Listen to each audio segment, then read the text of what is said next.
Friends, कसे आहात तुम्ही सगळे? आणि आज चंपाषष्ठीनिमित्त गावातलं जे खंडोबा मंदिर आहे ना, तिथे आले. व्हिडिओ कालचा आहे, एडिटिंग आत्ता करते, त्यामुळे आवाज थोडासा तुम्हाला थकलेला येईल. झोपेतनं उठल्यानंतर एडिट केला, वॉईस टाकला. आणि काल खूप दणदण झाली, दिवसभर धावपळ झाली, स्वयंपाक वगैरे. बघू शकता, हे खंडोबाचं छोटंसं आमच्या गावातलं मंदिर आहे. समोर आमची सलूनची दुकान आहे.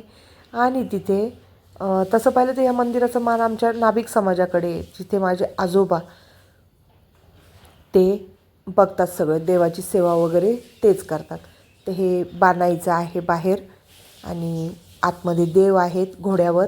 देवाच्या मागे म्हाळसाबाई आहेत. आणि दर्शनाला आलो होतो. माझा नैवेद्य संध्याकाळी रात्री आणणार होते मी.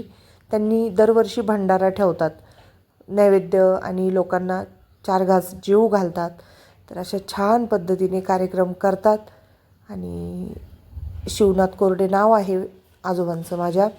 त्यांची मुलं वगैरे सगळे देवाची सेवा खूप करतात. आणि शिवराज आला होता 1 वाजता दुपारी शाळेतून. त्याची शनिवारमुळे दुपारची शाळा होती.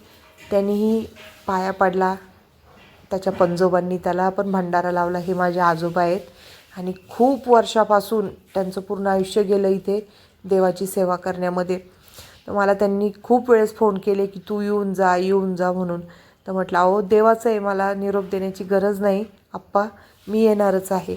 तर गेलो आणि प्रसाद घेऊन मी पुन्हा घरी आले.